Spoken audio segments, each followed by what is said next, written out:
നമസ്കാരം സാറേ. ഞാൻ ആരാണെന്ന് ഇയാൾക്ക് പറഞ്ഞു മനസ്സിലാക്കി കൊടുക്ക്. വരുത്തനാ വരുത്തൻ. എനിക്കിതിനകത്ത് കയറാൻ പാസ് വേണോ? 4 മണിക്ക് മുമ്പ് ഇതിനകത്ത് കയറാൻ പറ്റുമെന്ന് ഞാനൊന്ന് നോക്കട്ടെ. വേണ്ടി വന്ന 2 ദിവസം ഞാൻ ഇവിടെ താമസിക്കുകയും ചെയ്യും. ചിത്രാംഗത സാറിന് അറിയില്ലേ? അങ്ങനെ അങ്ങോട്ട് പറഞ്ഞോടാ. വീട്ടിൽ ചിത്രാംഗതൻ ആരാണെന്ന് അവരൊന്ന് മനസ്സിലാക്കട്ടെ. വരുത്തന ഇവിടത്തെ പഞ്ചായത്ത് പ്രസിഡന്റ് ആയിരുന്നു. പഞ്ചായത്ത് മൊത്തം കട്ടുമുടിച്ച് അവസാനം പഞ്ചായത്തൂടെ വിൽക്കൂന്നായപ്പം നാട്ടുകാർ പിടിച്ച് പുറത്താക്കി. അപ്പൊ ഭാര്യ പ്രസിഡന്റ്, അതും കണക്കാ. ഇത്രയും വൃത്തികെട്ടവനെ ഈ പഞ്ചായത്തിൽ കാണാൻ കിട്ടൂല. പരമ തെണ്ടി. ഈ വാച്ച്മാനെ മാറ്റിയെങ്കിലേ പറ്റുള്ളൂ.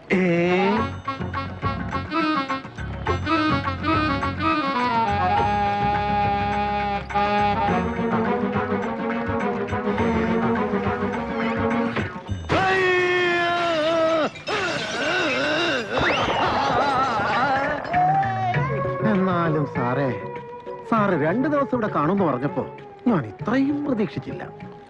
അതാടാ പടവേറ്റിൽ ചിത്രാംഗതൻ പള്ളിയുടെ.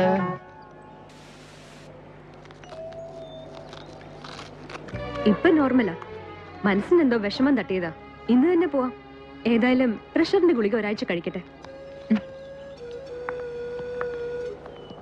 മോനെ,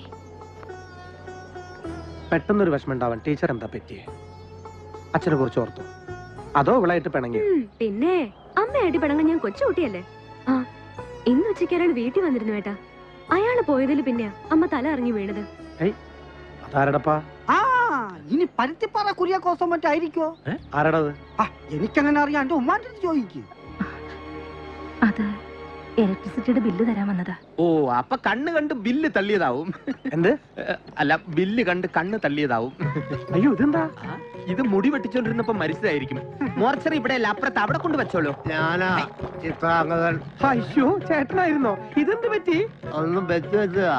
ഞാൻ നല്ല ജയിച്ചു. ഒരു അത്യാവശ്യ കാര്യം പറയാനാ വന്നത്. മരിക്കുന്നായിരിക്കും ചെല്ലു. എന്താ? നോക്കി നിൽക്കാതെ വണ്ടി അവന്റെ പിന്നാലെ തള്ളടാ. കബഡി മത്സരത്തിൽ നിന്ന് തോൽപ്പിക്കാൻ വിജയൻ ആളിനെ ഇറക്കുന്നുണ്ട്. ആളിറക്കെ? അവനോ? ഇത്തവണ അവൻ രണ്ടും കൽപ്പിച്ച ബുദ്ധിപൂർവ്വം നീങ്ങിയില്ലെങ്കിൽ എല്ലാം കൈവിട്ടു പോകും.